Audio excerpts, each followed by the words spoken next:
All right, so welcome back, my friends, to Honoring God's Diversity. Glad to have you this evening. And it's week 2, and yes, we are recording. Should I start singing now? No, Okay. no, thank you for the offer, though. So, as we mentioned last week, the lessons all have the same basic structure. We're looking at honoring God's diversity as a spiritual practice, a biblical practice that will help us to grow in our faith. And so we'll introduce the practice. We will see the practice at work in the Bible. We'll see if we can find it happening then and now in the world. And then we'll have a couple of ways that we might practice the practice. And then we will take it on our way with us as we follow Jesus in doing the practice. So we started off last week with affirming people who are marginalized and looked at Genesis 1 and 2 and the ways that God's image is said to be in all people, and that's the basis for our desire to affirm all people.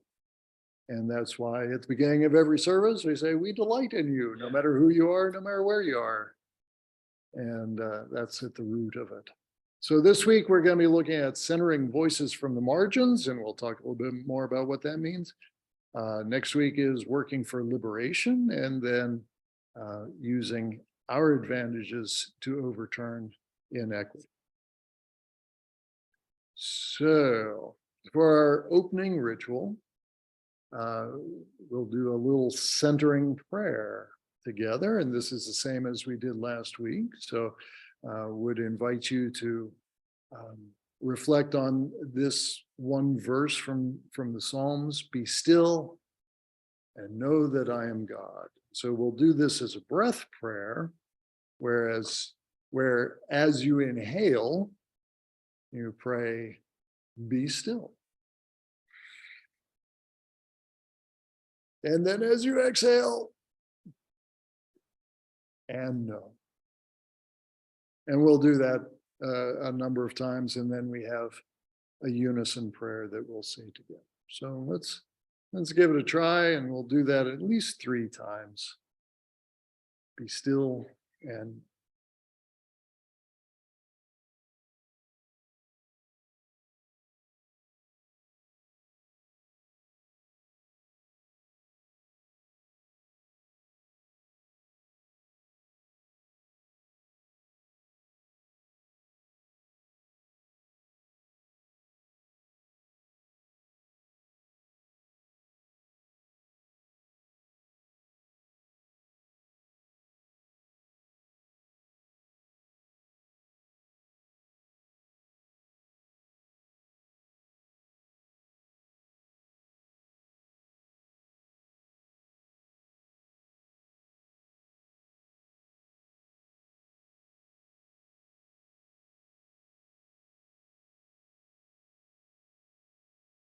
please join me in our unison prayer.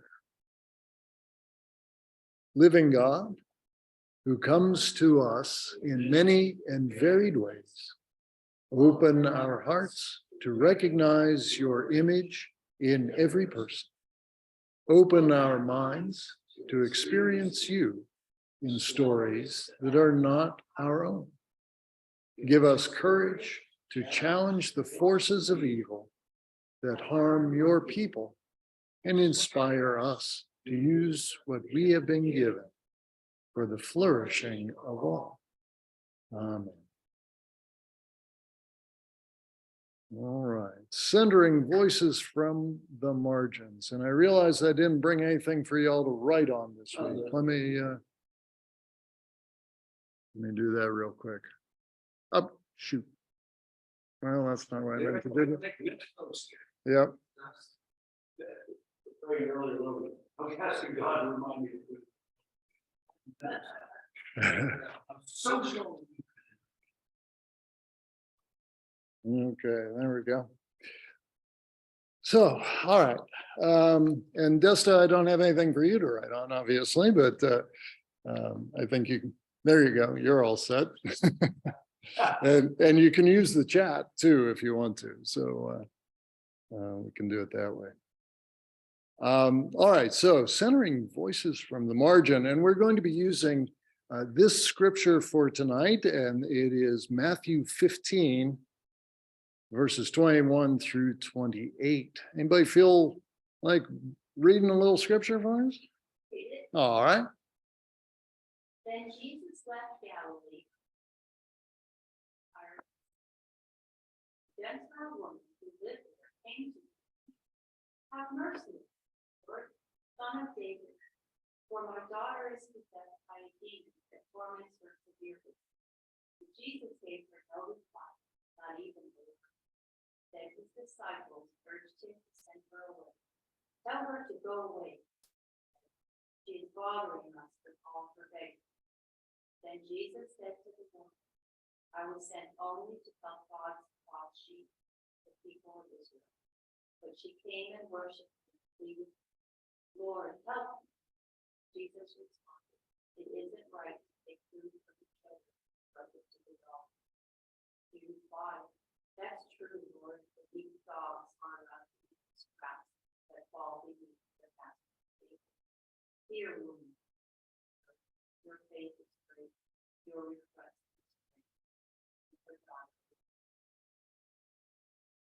is great. Thanks be to God. So we're going to dig into this in a little bit, but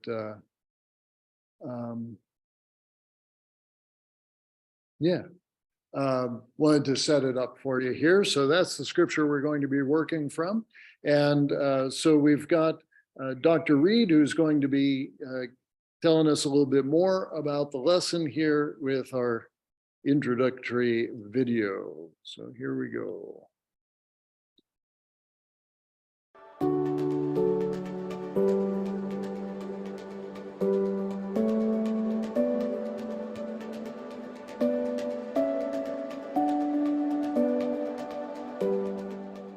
My name is Justin Reed, and I'm a professor of Hebrew Bible or Old Testament at Louisville Seminary. The courses that I teach often involve the history of how Black people have engaged with the Bible and the consequences of biblical interpretation on Black people and other minoritized communities. And so, with that in mind, I was invited to share this curriculum on honoring God's diversity.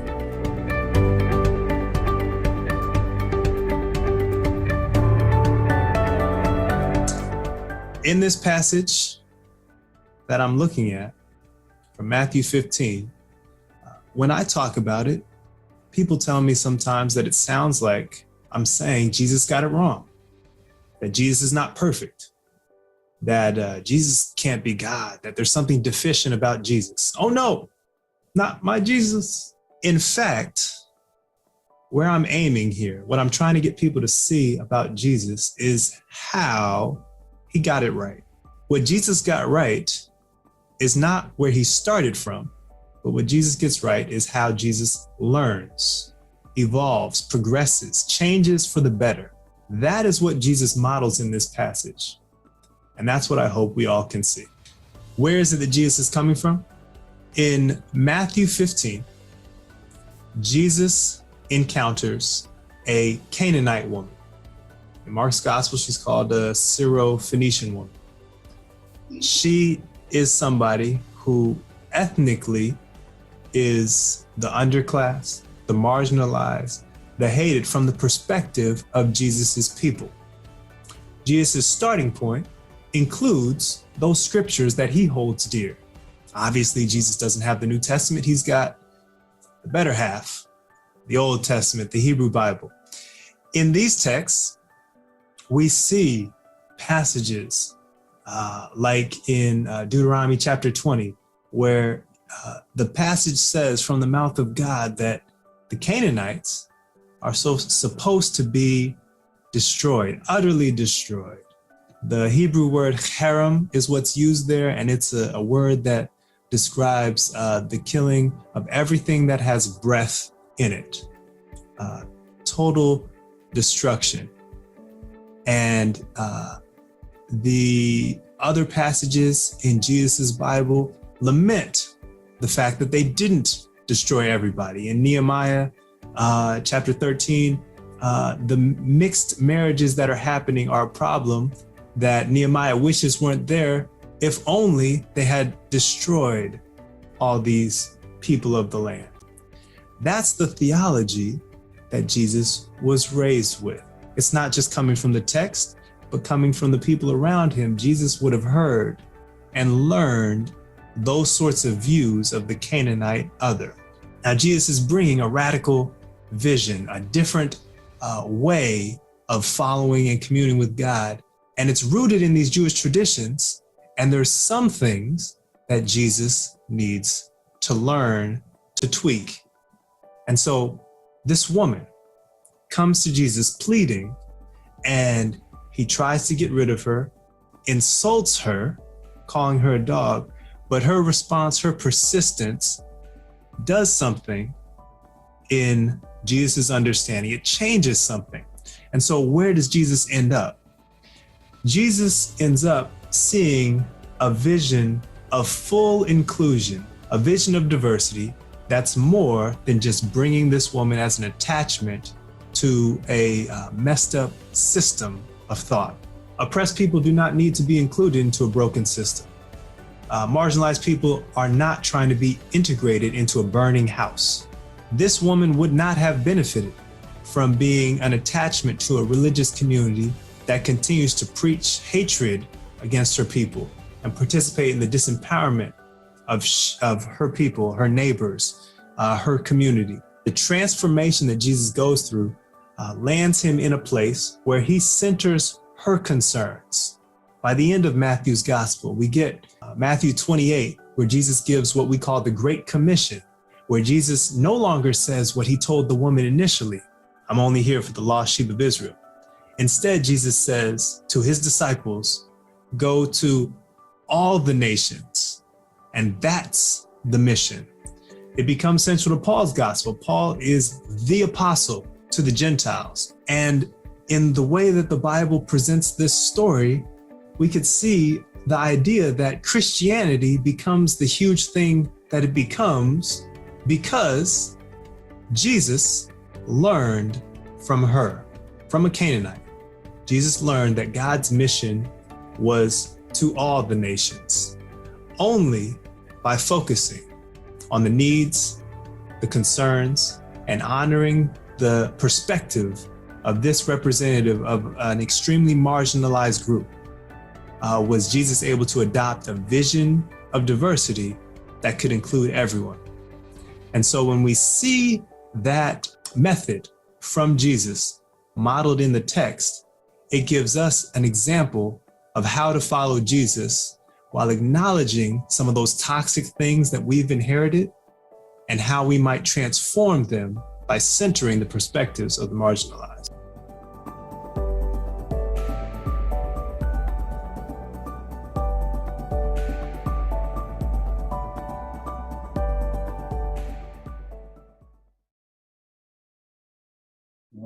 Thanks, Jeff. We'll see you next week. Not before. All right. Well, any thoughts or questions coming from what you just heard? Him, like that from that lesson. Boy, is it appropriate for today. Indeed. Yeah. Indeed, right? Yeah. Very good. Okay.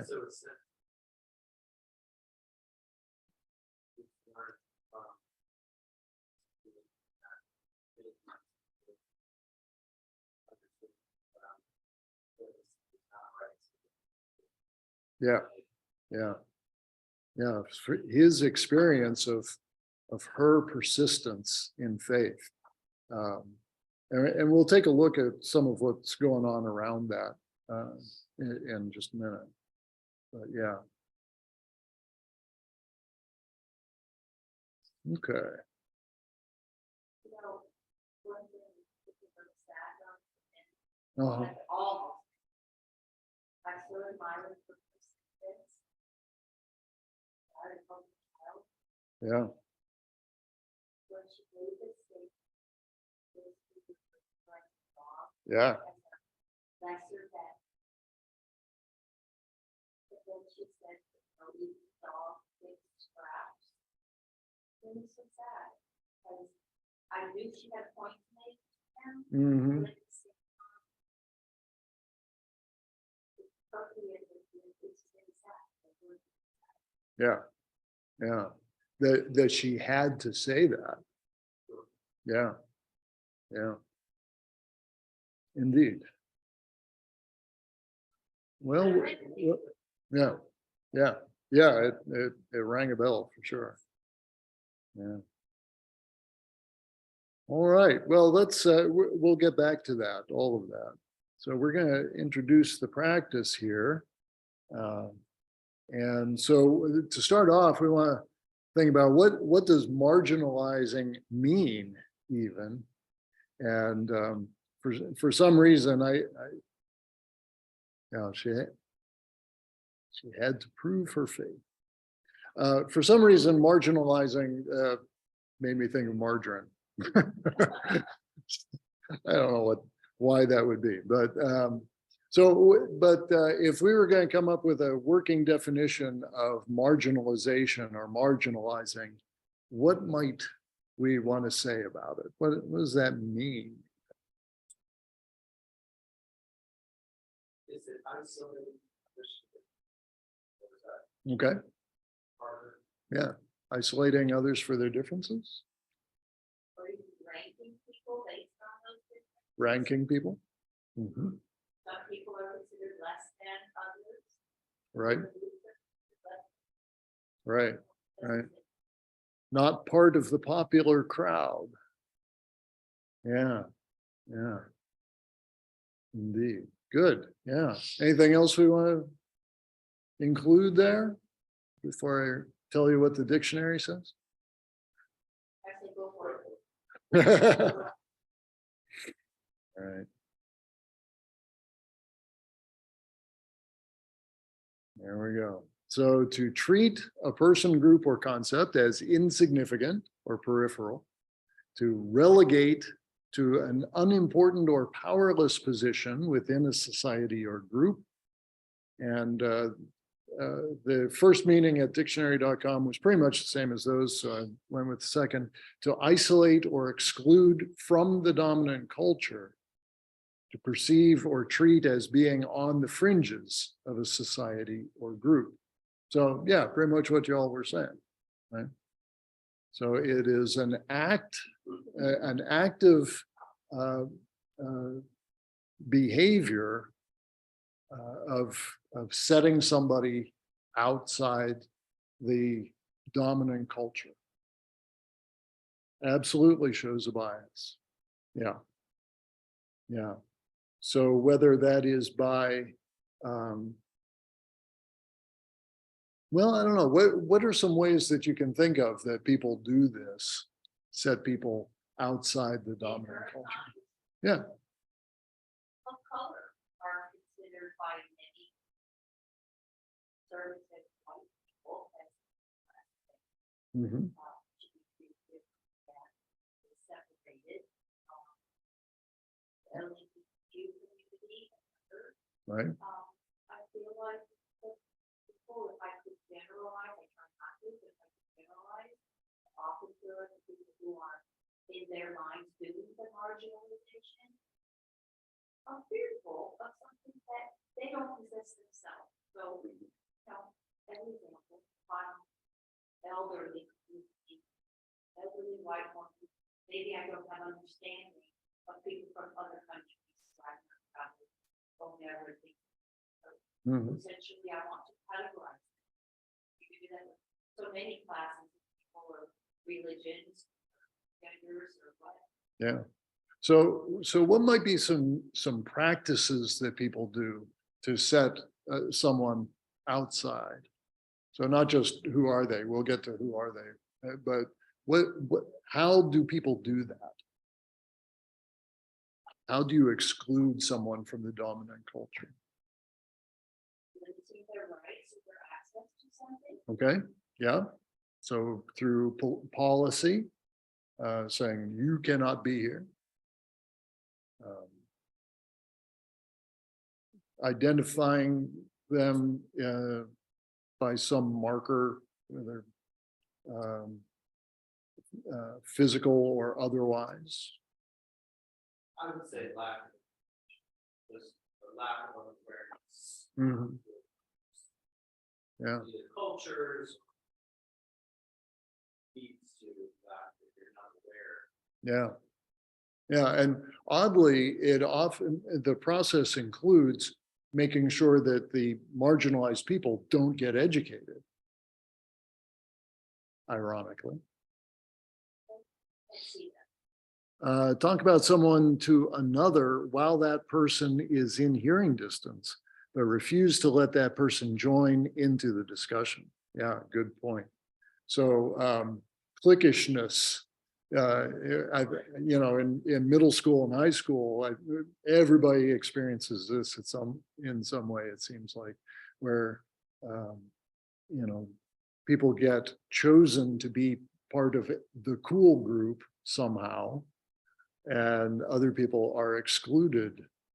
And the reasoning behind all of that is not always clear. But it is done. Okay, Southern hospitality, yeah. Being from Pennsylvania, I can't comment on that, so I'll take your word for it. Why are these things? These are all supposed to pop up one at a time. But there they are. Okay, so we started in on a list of folks who are marginalized in our society. So let's explore that a little bit more. So who are some of the marginalized folks in our society? We mentioned people of color, LGBTQ, anybody else that's pushed to the margins? People of different faiths, like. Okay, non-Christians. Yeah. Maybe gender specific jobs that were like That is true. many of gender dominated jobs the other side. Yeah. Yeah. Playing a role. Right. Right. Yeah. Anyone who is new to a place. Yeah, the new kid in town very often has to fight to get into the group. Yeah, language, not speaking the language. Yeah, yeah, definitely. Folks who are, what's the word? Neurodivergent. And so folks who are on the spectrum, perhaps for autism or other such situations, ADHD kids can end up on the margins, right? Folks, how about different abilities? And so being able-bodied or what we refer to as disabled or handicapped.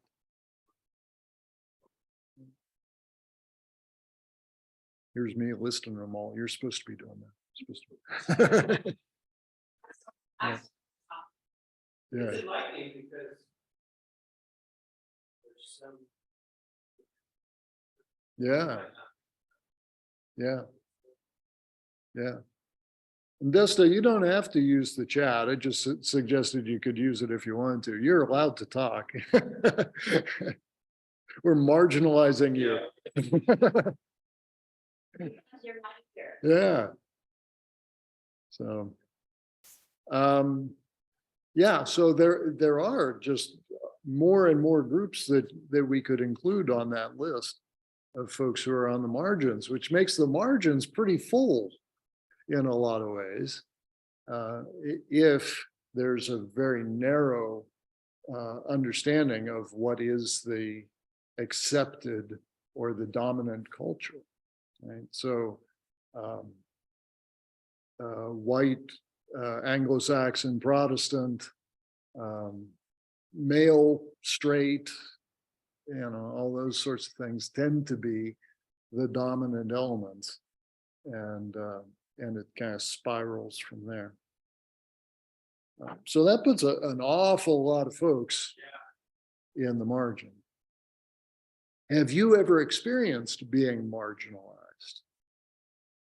And would you be willing to describe how you felt and what that was about?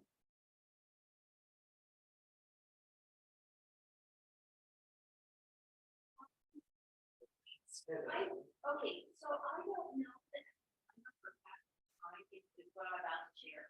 I would say I know that I didn't believe, I didn't even know, understand the concept of marginalization Sure. back in the day.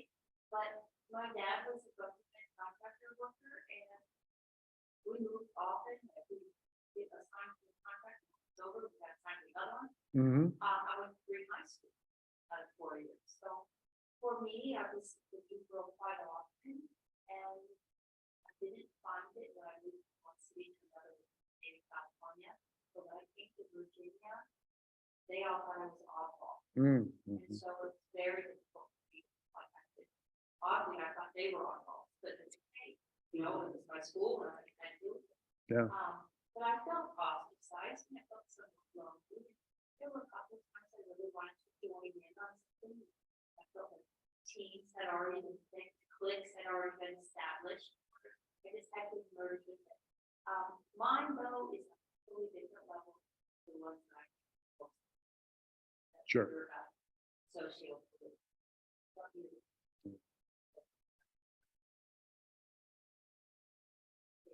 Desta?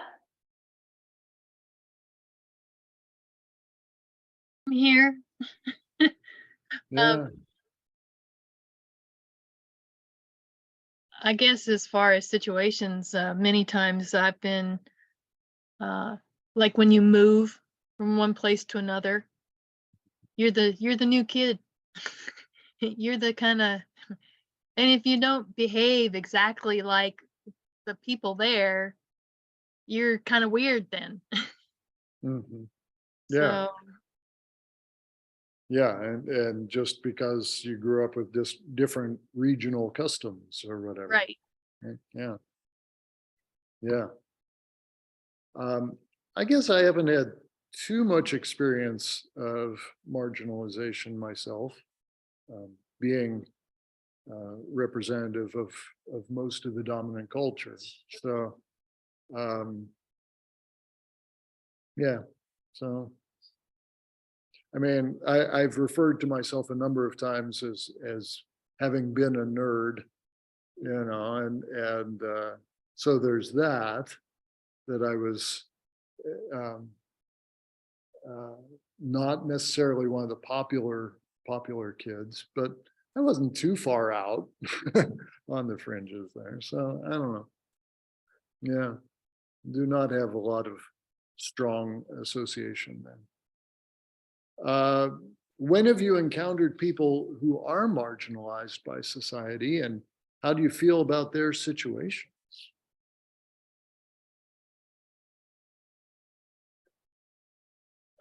Mhm. I have gay friends who are my age. And if you think about it, the bulk of their adult, they've been together now for right after college, so Mhm. maybe 40, Few. 40 years around. Yeah. And for the bulk of them, they were married.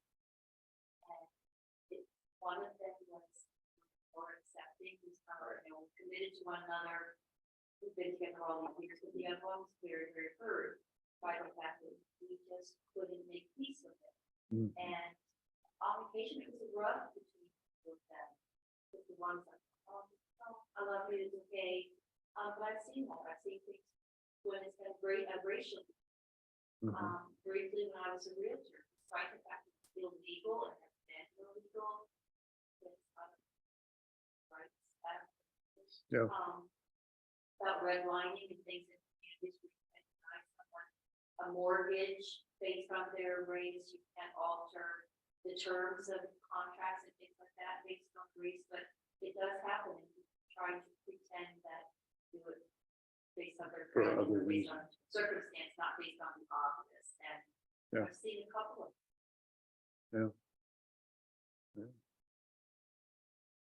I would say working, I am school, Sure.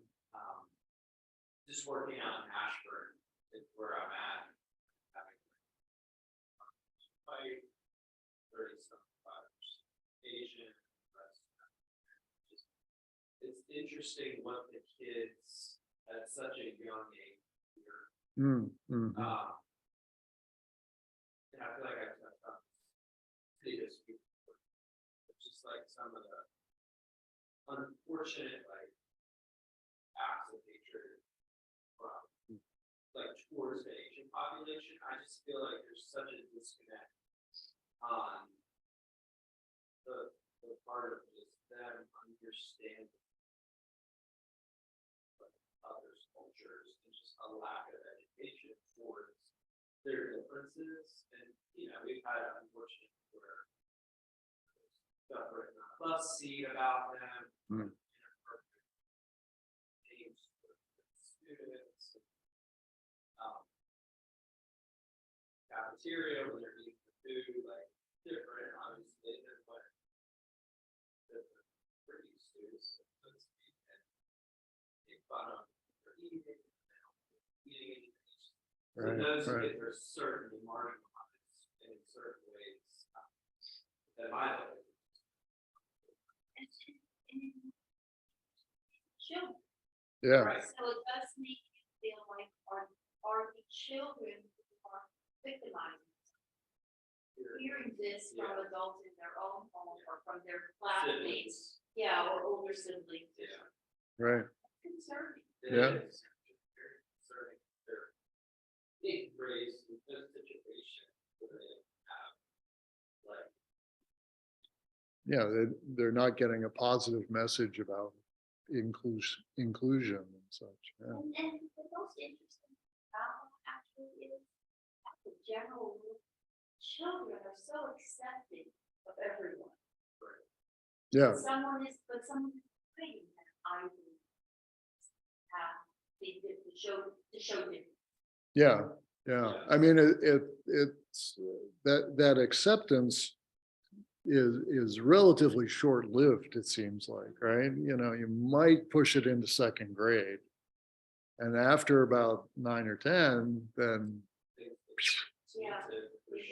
yeah, then that the lines of groupness start to get really set. Very interesting.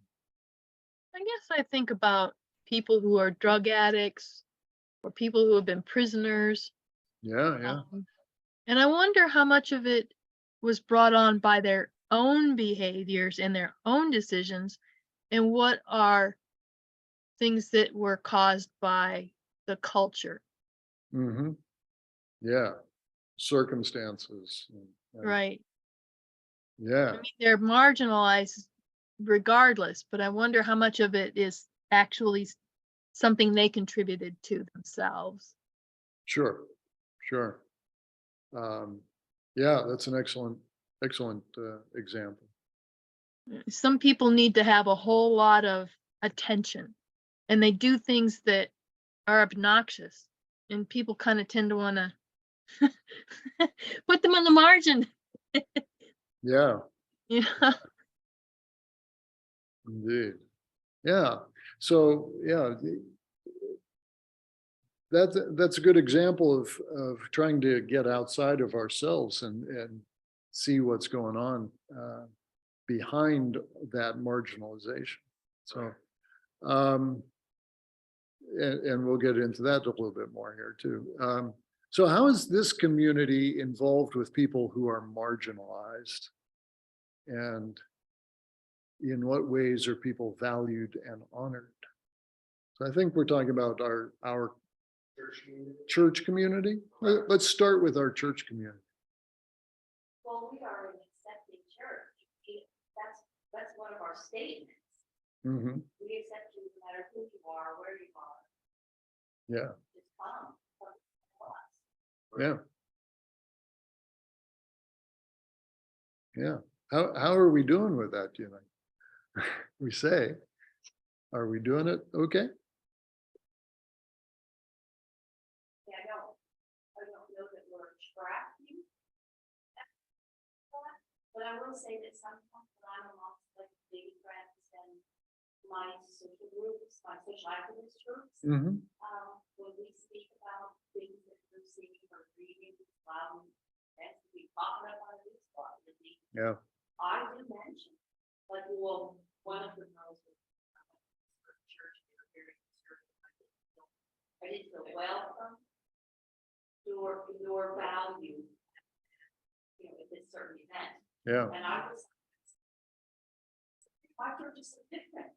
You welcome anybody, everybody. You don't Yeah. have to look like me, certainly look like me, but you know, you can be any person we're gonna value.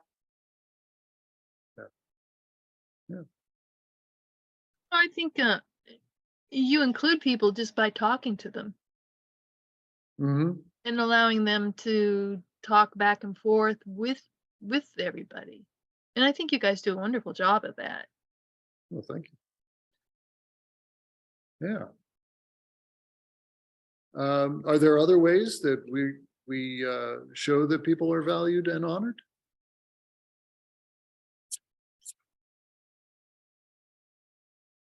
You have hybrid services.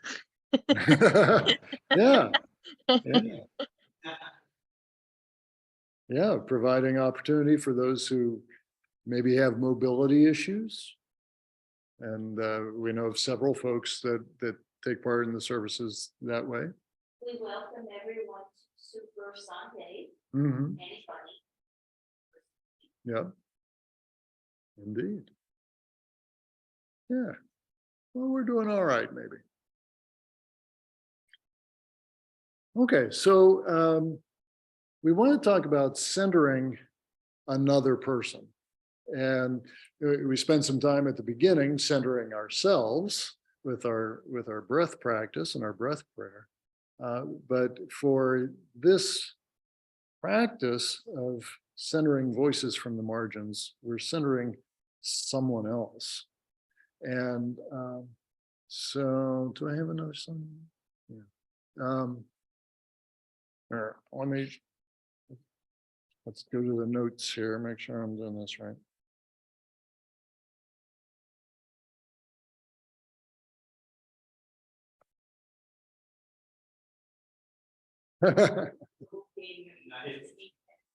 Oh, yeah, yeah. So what I'd like you to do is to make a list of 10 facts about yourself. Kind of fact. Give us one. Well, Any just, random fact, one. yeah, 10 items of information that you don't mind sharing. And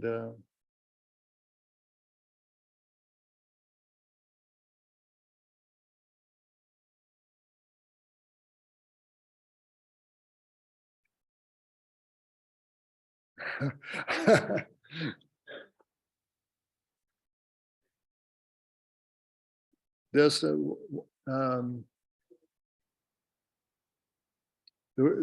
what we're going to do with these is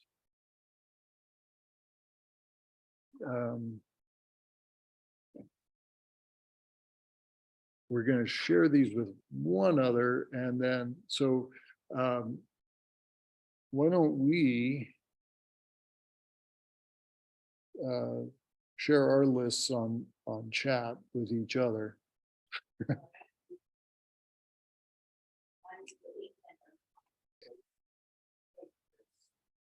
Okay, so as Desta and I are sharing our things here on chat, so what I'd like you, no, what I'd like you to do is tell each other. Oh, No, just tell each other, and we're not going to listen, are we, Desta? So, however. I can you- put my volume way down. I don't have to hear you. Okay, all right, good. Okay, so I need a volunteer then. well, what are we doing? Standing with a egg on our head? No, nothing so awful.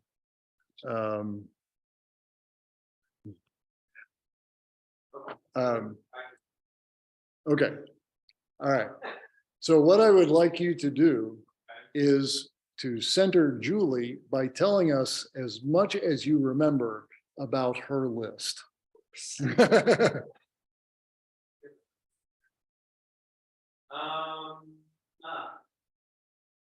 First, there is another on there. Grew up Catholic, right? Yeah.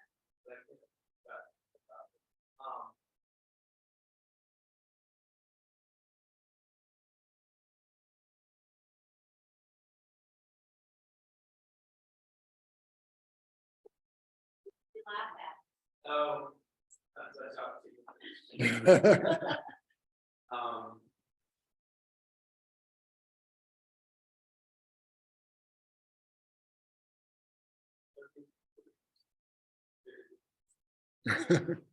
Um,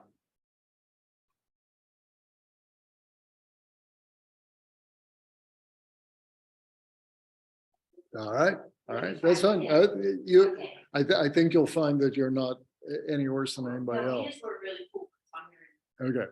other than teaching you born and raised with them, have two brothers.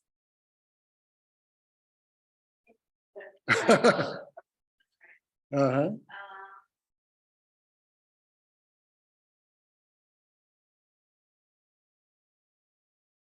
Okay. And I have three brothers. Now, three things that you remember.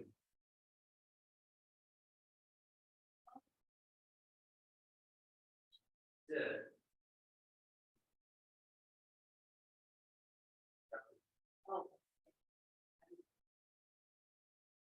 Oh. That your teacher in elementary school in Akron. Say that? Okay. But yes, that's probably true. No, you don't use your degree. Yeah. Okay, very okay, good. there you go. Maybe you're remembering as you go back and forth, since you told them back and forth.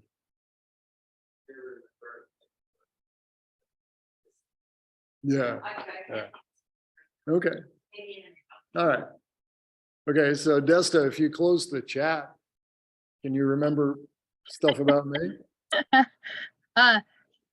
You know, I thought was kind of interesting. Some things I kind of expected, and some things I just totally did not expect. Like being a runway model in high school. I'm like, I could see that happening, but I never would have expected it. I know, that's one of my favorite secrets. And playing trumpet, since I was also in band, I thought that so it was something that we had, I guess, in relation, or Mhm. or that I could understand. Uh-huh. Let's see. You love to cook. You love dogs. You didn't say anything about astronomy. No, everybody knows that part. So. Yeah. You had you were married by two ministers, and you had communion during your wedding, Mhm. which is unusual, and that's kind Mhm. of, I guess I could expect it, but it was pretty cool. I'm probably missing a few of them, but anyway. Yeah. Well, that's pretty good. Let's see how I do. You're a Presbyterian. Yeah. You're wait, what was it? Geophysicist? Is Uh, that right? Geospatial and Geos- analyst. Geospatial analyst. Yeah. Okay. Yeah. I got the geo right. Well, because I had a BS in geological engineering, so you're probably mixing them. Yeah. You wear glasses, you like dogs and cats. Yeah. Played piano for a couple of years. Yeah. Like to be outdoors. Yeah. See, we have the benefit that we got to see each other's list. Yeah. And so you get, yeah, it's a different memory thing. Yeah. So, okay. And that's about where I run at. Yeah. I think that was pretty much all of it. Okay. Okay. I thought that was I forgot about that you only played piano for a couple of years, and that sounds about like what I had was about 2 years. Yeah. So, okay. So how did it feel having the other person tell about you? Well, he started out, Logan for me started out, B. Mm-hmm. Then I was fine with it, remember it or not.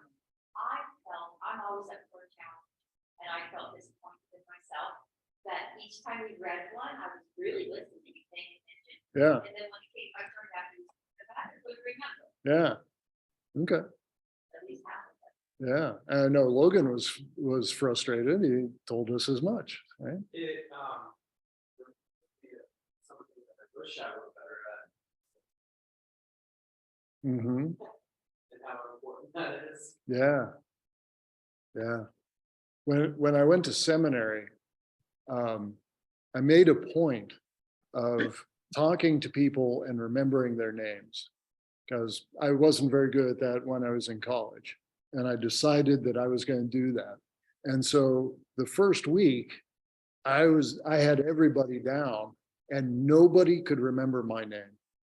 I met all these people and I remembered them, and nobody remembered my name. It was very frustrating.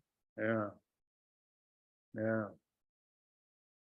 But it's nice to have Desta remembering the things that I put on my list and, Yeah, there you go. and being able to tell those things and even bringing up things that I didn't put on my list. So, how about you, Desta? How was that exercise for you? It's always been difficult for me to tell people about myself. Mm. Mm-hmm. But you made it easy. First of all, I could put it on chat so I could see what I was saying, so I didn't say something stupid or dumb. Yeah. I guess it was more exciting or interesting knowing that you had some things that were in similar likes. Yeah. Yeah. I think that, Quite a few similarities. Actually. yeah, I guess that's what I found as a motivation, kind of, well, this is fun. Yeah. Okay. Yeah. I guess if probably somebody very athletic is talked about everything in athletics, it would have been much more difficult for me to remember all the stuff that they did, like, how many trophies they had or whatever. Right. Right. Or how many years I played basketball. So. Right. Yeah. It would be kind of, yeah, it'd be, I guess No, it's our own good experiences, point. things that we can relate. Yeah. So now I Indeed. can see how I can marginalize so many people, because if I don't relate with them, I don't understand their background or what interests them, Yeah. harder for me to pull them To in. identify. Right. Yeah. So yeah, and that brings us. That's a nice transition for this. And in the adult reflection guide, it talks about this, which you do not have. I have ordered some, but they have not come in. But if you want to jump the gun, it's also available on Kindle. So, but I've got some coming in. Anyway, in the guide, it says that centering others has two parts to it. One is to decenter one's own experience. So stepping back and saying, and apparently Desta's good at that. She doesn't like talking about herself.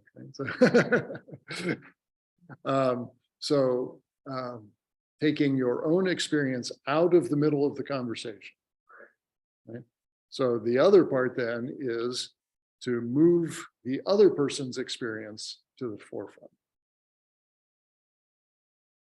And that sounds like it should be relatively easy, but it's really not.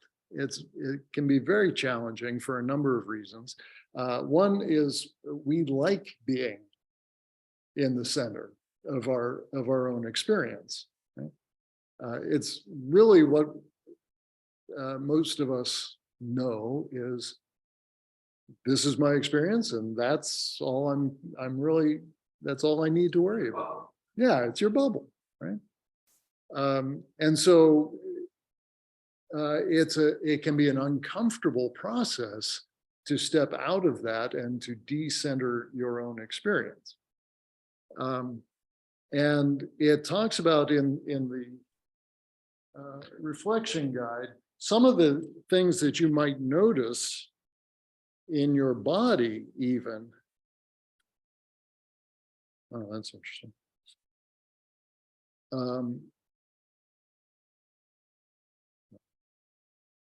Some of the things that you might even experience in your body as you decenter yourself. So, for example, you might feel tightness in your chest or a drop in your stomach, like something is wrong, right? When you're hearing about somebody else's experience and trying to put that in the middle. Maybe you feel defensive, or maybe you might feel overwhelmed. And particularly as you start to move someone else's experience into the forefront from the margins, somebody who has been excluded, and you start to hear about their experience of being excluded by people who are very much like you, and maybe even you yourself, then that can get very uncomfortable.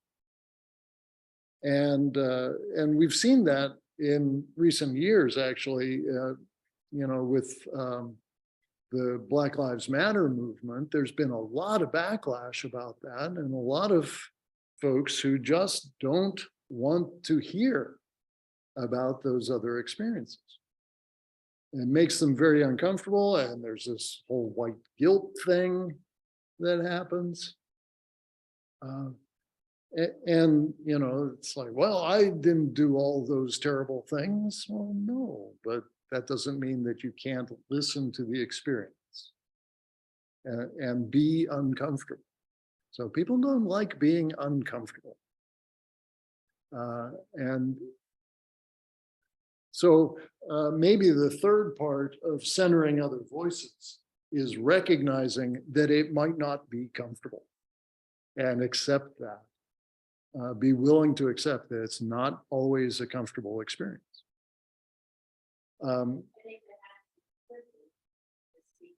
Yeah.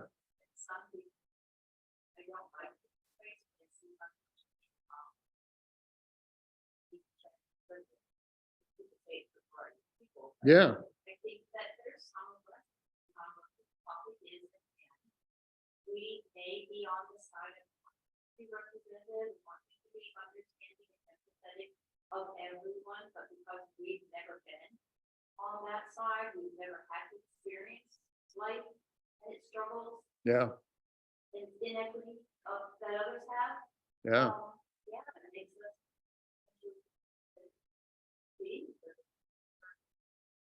We're incapable of understanding. Don't have the knowledge. Right. Yeah. And when people talk about privilege, and I think the fourth lesson is actually much more about this, about privilege, but people a lot of folks who have struggled in their lives say, well, I'm not privileged. I had to struggle for everything that I got. And that's kind of missing the point that just by virtue of how you look, you get certain privileges. Things are easier because of those things. Not to say that it was easy, but it's easier. So, let's see. So let's see if we can find this in the Bible. Let's get back into that, back into Jesus' story a little bit here. So we heard the story of how he went to the region of Tyre and Sidon and met up with this Canaanite woman. And so just these are supposed to all come up one at a time. I don't know why they're not. Why was Jesus so reluctant to help this woman? Because of her daughter. Yeah, she's looking for help for her daughter, who is sorely oppressed.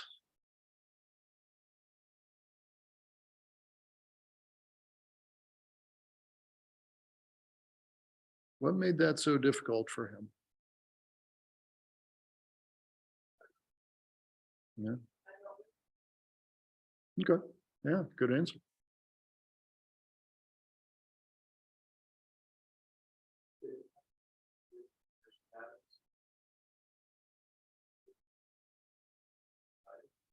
I think you probably did. Yeah. So well, let me jump here to our map. This might help a little bit. So this is the region of the Holy Land in the time of Jesus. And I don't know, how well can you see that? Okay. Well, the city names aren't too important, but I do have some blocks here. So there we go. So that's the region of Galilee. So that's where Jesus spends most of his ministry, most of his life is in this region. It is obviously in the northern part. And so originally back when the Hebrews took over the Holy Land, this was part of that land, and eventually part of the Northern Kingdom, and then it was part that was destroyed by the Assyrians. But that's not important right now. Important part is that's where Jesus hung out. It's relatively poor folks who are living in Galilee at that time, for the most part, subsistence farmers, things, laborers, things like that. Samaria is just to the south of Galilee, and this is a region that was that was part of the Northern Kingdom after things split 900 years before Jesus. And the folks who live in Samaria, the Samaritans, not popular with the Jews, because doesn't matter, cultural things, right? They don't get along with the people in Judea. So Judea was the southern kingdom back in the day. That's where Jerusalem is. This is the land of David and all that sort of stuff. That's where the power is now. It's somewhat more urban, somewhat more developed, and that's where the capital is and all that sort of stuff. So that's where some of the power happens, and that's where all the good religious stuff happens. Temples there and all that sort of. So Jesus has been working mostly in Galilee up to this point, and he's before this story, he has just recently heard that John had been arrested and beheaded, his cousin and mentor. And he has some arguments with the Pharisees and the scribes, the religious leaders, and they just don't get what he's talking about. And so he has a big argument with them. His disciples don't understand what he's talking about. And so it got all that going on. He hears the news about John and he says, I'm out here. And so he goes to the region of Tyre and Sidon, which is up here way in the north. And this is Gentile territory. So he's just getting away from it all for a while. And that might have something to do with why he didn't want to talk to this woman. I'm on vacation. Right? Yeah, dealing with some stuff here. So might be some of that, but also she's a Canaanite. And as we heard in the video, Canaanites were supposed to all get wiped out when the Hebrews took over the Holy Land. They didn't manage to do that. And then everybody just gripes afterwards that, oh, we got these stupid Canaanites still around here, right? And so they get treated not unlike the way Native Americans were treated as the Europeans came in. There's this sense of manifest destiny, which they refer to in the reflection guide. As the Europeans made their way across the country saying, this is our destiny. God wants us to have this holy land, and we're going to wipe out everybody else. And there were some folks who really thought that the only Indian was a dead Indian. Right? And same thing with the Canaanites. Yeah.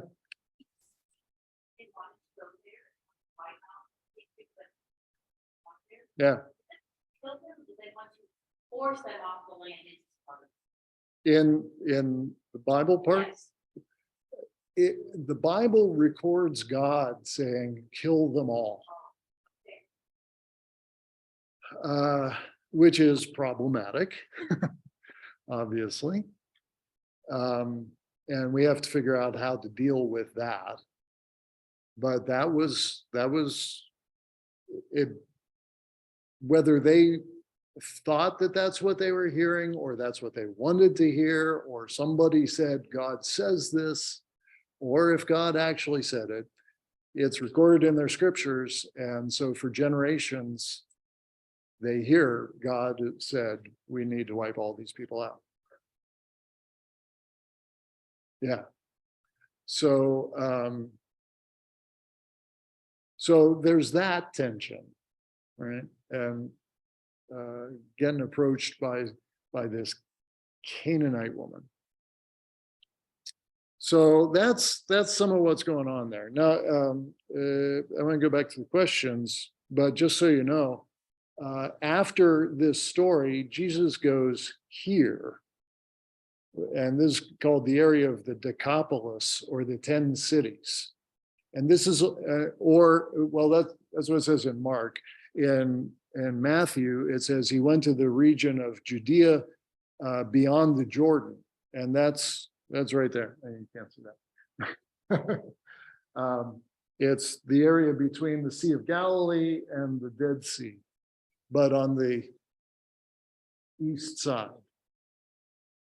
Right? And that's all Gentile territory. There are Hebrews out there, there are Jews out there, but mostly there are a lot of Gentiles. So it's Gentile territory.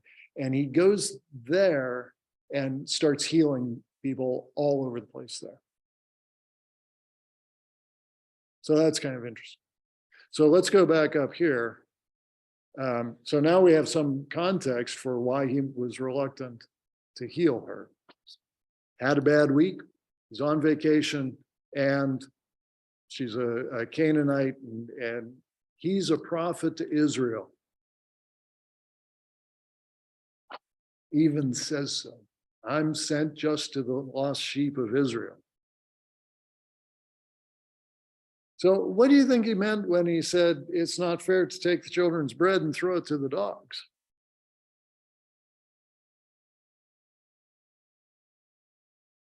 It's not fair to heal her daughter when there are still Jews who had illnesses and problems.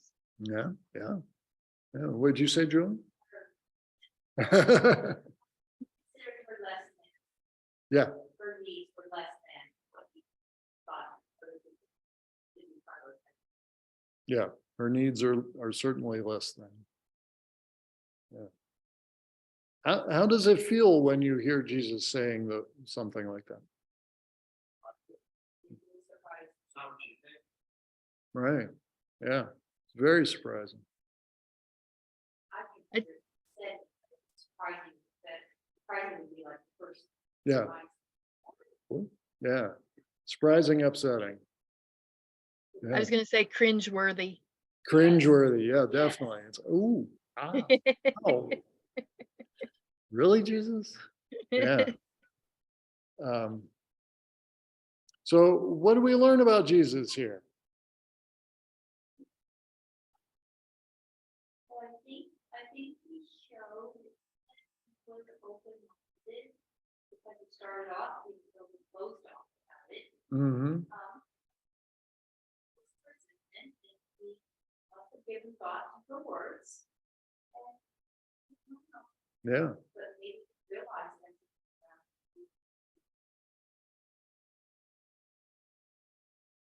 Yeah. Good.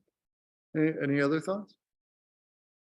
I think it's her faith that he could do it, and persistence in that faith Mm-hmm.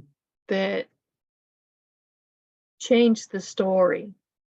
Yeah. Because I think if she just came and she didn't show any faith, or she didn't show any work on her own behalf, I think she would have just stayed in the fringe. Yeah. Yeah. If she had accepted what he said, or accepted that he wasn't going to help her, we never would have heard this story. Mhm. Yeah. Yeah. Take time to this. Just like-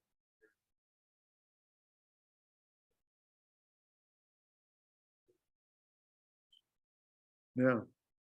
Yeah. So he, there's a long stretch here where she's badgering him and the disciples, and he just doesn't say a word. And I've always wondered what was going on in that silence, whether he was stonewalling, whether he was being passive aggressive, or whether he was in turmoil himself about what he ought to do. Yeah, I do too. I'd like to think. I'd like to think. And that, his pronouncement, I was sent to the lost sheep of Israel. Maybe he was trying to convince himself as much as her, but it doesn't say that in the text. So that's reading into it a little bit, that might be the way he was doing it, but he might have just been like, no, I was sent to the lost sheep of Israel. Sorry about your luck. Right? Could have been that. And then her persistence is such that it finally cracks through whatever resistance he has. So I think it was interesting that Professor Reeds, said people think when he talks about this story that Jesus actually grew from this. A lot of people, Jesus is perfect, done, from scratch. He's perfect. And we do believe that he's sinless and all that stuff. But we also believe he's fully human. Right? And humans don't always get everything right. Yeah. And for my working definition of sin, it's broken relationships, and he gets really close there, right up the line, for sure. And if it had been up to him, that might have been a broken relationship. But she wasn't having it, and so he makes that turn. So perhaps if there is hope for Jesus in that, then perhaps there is also hope for us. And again, I think a lot of people feel uncomfortable with the idea that there has to be hope for Jesus in the first place. But hey, that's why we have the scriptures. They get us to wrestle with this stuff. Right? So, okay. And something happens and he goes off there into Gentile territory and starts healing people willy-nilly. So it makes a big shift for him. His actions change along with his attitude. What were you going to say, Dista? Okay. I just laughed. Okay. Are you laughing at my use of the word willy-nilly? Yeah. Yeah, that's fair. So here's another story about Jesus and decentering himself. This comes from Luke, and this is at the beginning of his ministry. So when he came to the village of Nazareth, his boyhood home, he went as usual to the synagogue on the Sabbath and stood up to read from the scriptures. The scroll of Isaiah, the prophet, was handed to him. He unrolled the scroll and found the place where it was written, "The Spirit of the Lord is upon me, for he has anointed me to bring good news to the poor. He has sent me to proclaim that the captives will be released, that the blind will see, that the oppressed will be set free, and that the time of the Lord's favor has come." He rolled up the scroll, handed it back to the attendant, and sat down, which is how they preached. And all eyes in the synagogue turned and looked at him intently. And he began to speak to them, "The scriptures you've just heard have been fulfilled this very day." So what might we say here about Jesus and people on the margins? Well, he was sent there to help them. Yeah. Yeah. So this is perhaps where his understanding of his mission comes from, is from the scriptures, from the prophets in particular, and from Isaiah very specifically, that this is what he does. This is his ministry to the lost sheep of Israel. And I think there are questions. Oh, look. They're coming up one at a time. What do you think people in the synagogue thought as they heard Jesus read this and attribute it to himself? This is me. It's been fulfilled right here. You just saw it. What do you suppose people thought? They probably thought blasphemy. Well, maybe. Yeah, maybe in awe. Yeah. Ooh. Intrigued. Well, tell me more.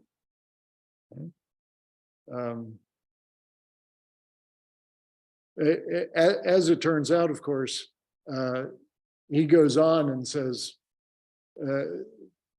stuff about all the foreigners who got healed in the Old Testament days. And so don't expect me to do anything while I'm here. And they grab him and try to throw him off a cliff. Yeah, so there's that. Their mood changes quickly. But anyway, can you think of some examples from Jesus' life that line up with this passage from Isaiah?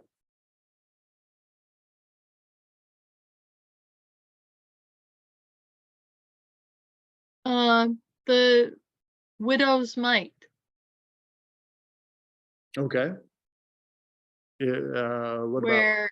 Where he talks to his disciples saying that she gave more than all the other people that flaunted how much they were giving.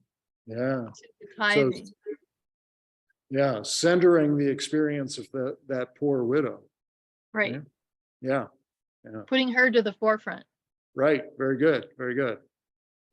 Yeah. So that lame folks get healed, blind people get healed. Right. Yeah. So he actually goes out and does some of this stuff. Yeah. Preaches good news to the poor.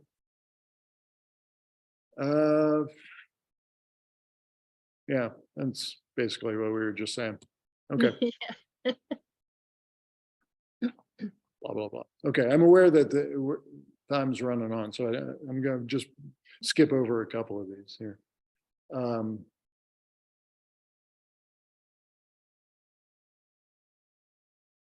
Yeah, all right, whatever. Fourth being forgiving, Say again? being forgiving, Yeah, okay. Accepting, accepting, yeah. and forgiving. Yeah, being accepting and forgiving. Right, right, yes. So, so that openness, that centering of others, the awareness of the needs, right, all that sort of stuff. Cool. Okay, finding the practice then and now, we've got a few choices. It's really getting late. I don't want to hold you guys all night. These lessons are so long. Oh, this is from Yeah. Yeah, so in the reflection guide, there are these three stories. So is there one of these that captures your imagination that you would like to hear about?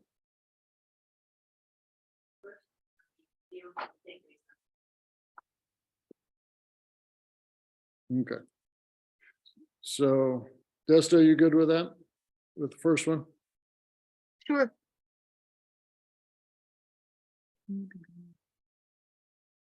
Okay. So it says of the Black church in the United States, the Black church has frequently been a venue for amplifying the calls of those whose concerns are ignored by society. In the United States, the Black church has been a haven from racial discrimination and a force in the fight for racial justice.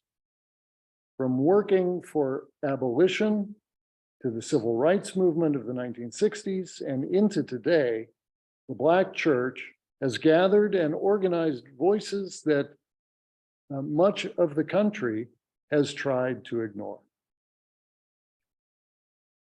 So there's a link to an article that talks more about the Black church that when you get your copy, you can take a look at. It also talks about the place of the African-American spirituals, which we spent some time with in Lent. So, and the ways that those songs make space for marginalized people.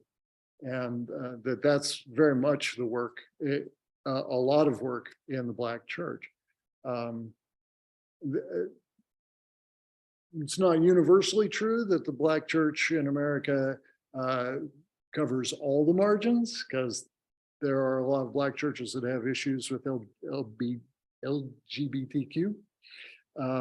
But, you know, nobody's got all the bases covered. But, you know, consistently raising up the needs of the poor, raising up the needs of the outcast, and especially, obviously, people of color. The Black church brings voices into the American debate that we might not otherwise hear. And just so you know, liberation theology is out of Central and South America and was a centering of the poor. And the listening and learning one was about a Methodist church in, I want to say Chicago, I forget now, that spent time just going around to their neighborhood and listening to people to see what they needed, and then became a network for people to connect. So that was pretty neat stuff. What's that? Yeah, well, yeah, that was pretty neat. That was a good one. When you get your book, you'll have the links and you can go at it. Okay? So yeah, we said.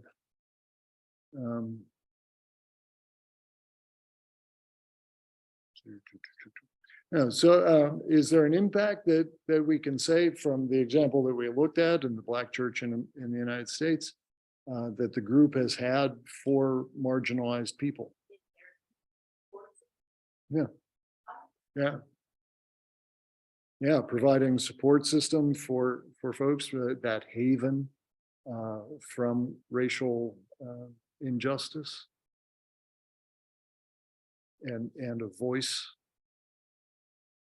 Man.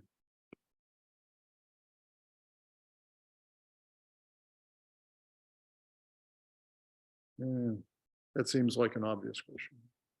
Let's press on. So how about you? What marginalized voices do you regularly listen to or hear? Are there places where you pay attention to non-dominant culture voices? Wherever.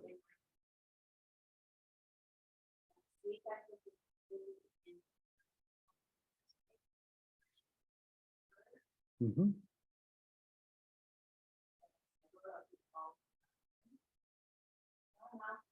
Yeah. Yeah. Cool. You know, there's a phrase, you can see probably the sticker somewhere, but it goes something like human rights, it is a pie.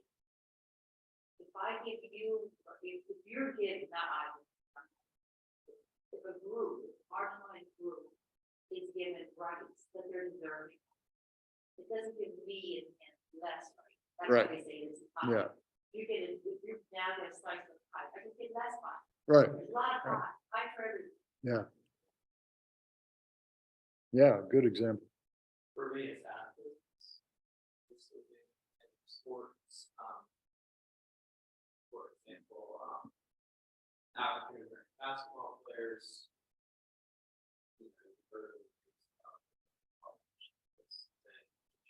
Durable, and they're more than just athletes.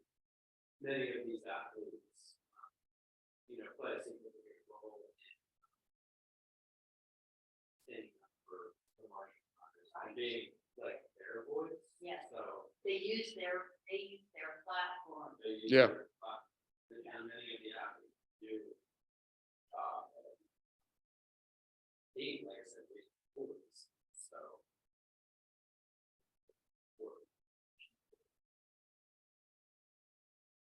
Yeah.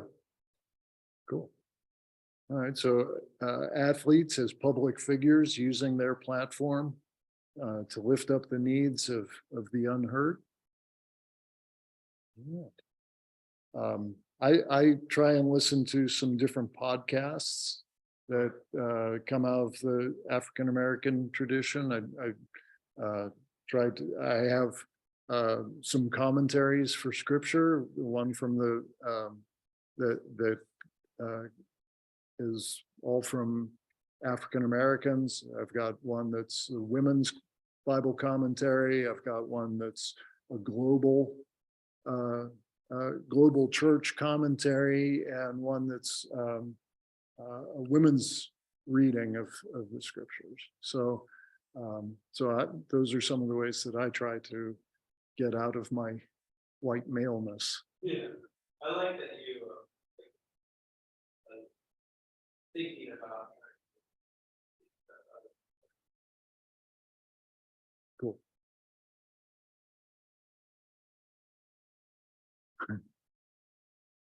How does church? How does church center the verses of the marginalized?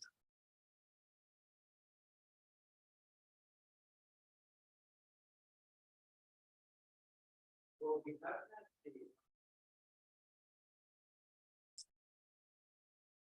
I like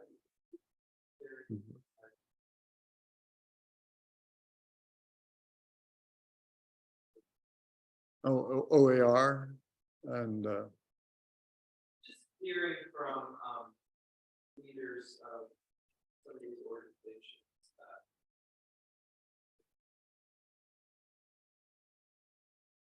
are their work. yeah. So It's cool to hear from them and the work that they're doing. yeah. Yeah. So the mission interviews that we've done that lift up the work with the marginalized.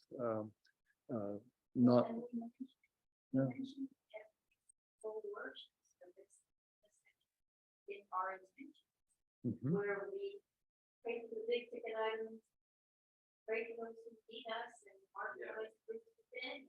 Yeah, You know, I think as a congregation, our particular church may very well be a step ahead of a few others in the area. mhm. In that we at least. Well, for us, we can try to- Yeah. Yeah. Cool.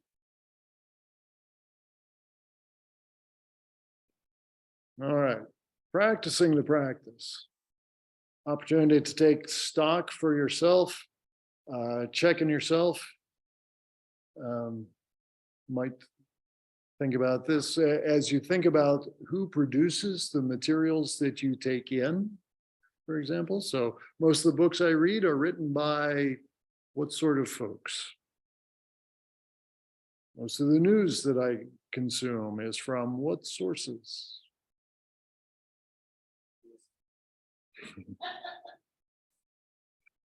Uh, most of the movies and TV shows I watch tell stories about what kind of people? Most of the music I listen to is centered in what culture?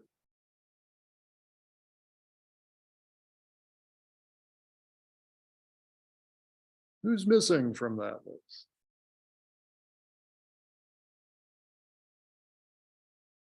So, you don't have to say anything out loud on this one. Is it checking yourself? You can share if you like.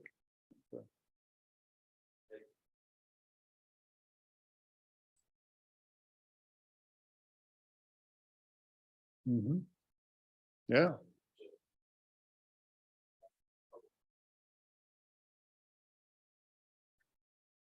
Yeah. Yeah.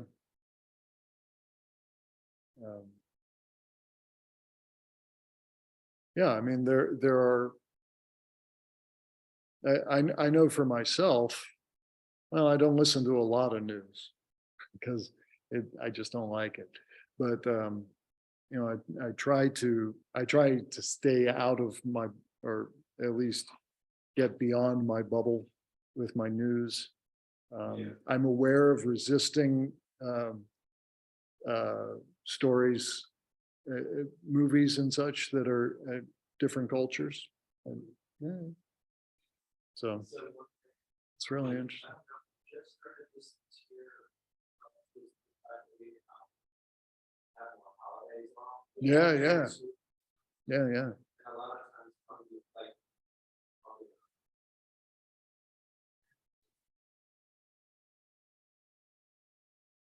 they remind.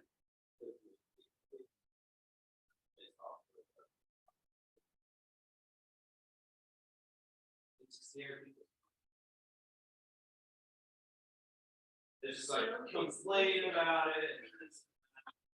Like, why can't the parents just sign them out? But why can't we just recognize who our population is Yeah. and observe the law? Yeah. So like, well, I think a very wide diverse staff. They'll come on the news show in the morning, talk about with the kids, like Cool. why they're wearing it, the dress, or whatever it is. So I think it's good.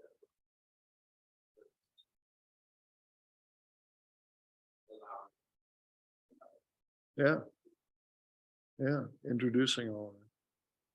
Cool. Very good. Praying beyond ourselves is another possibility. The World Council of Churches has what they call the ecumenical prayer cycle. And at their website, they have a list of prayers for different countries every week. And so they're praying around the world, basically. Like we pray for the zip code. Yeah, like we pray for the different zip codes. And in our 6 o'clock prayers, we pray around the different denominations of churches and stuff. And, so, but this is culturally, different nations. And then they have prayers from those regions that you can use. And they're very interesting to have a look at. So I'd encourage you to take a look at that and see what you think. I have them in here somewhere, but I forgot to put the link directly here. So you'll just have to take my word for it.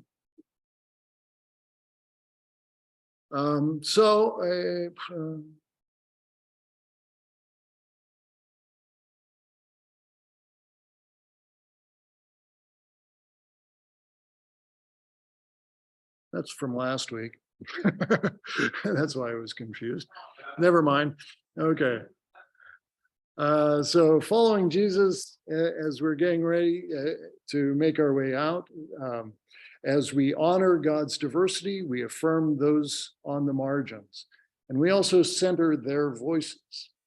As Jesus really heard a woman on the margins and was moved to broaden his ministry, so we can be challenged and hear voices we do not ordinarily hear.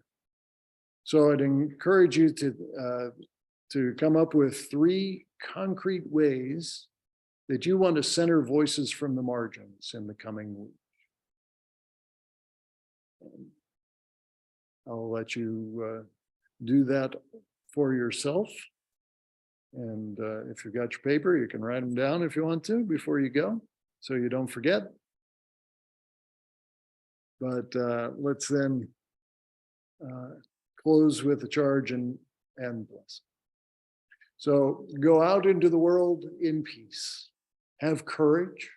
Hold on to what is good. Return to no one evil for evil. Strengthen the faint-hearted. Support the weak. Help the suffering. Honor all people. Love and serve the Lord, rejoicing in the power of the Holy Spirit. And let all God's children say, Amen.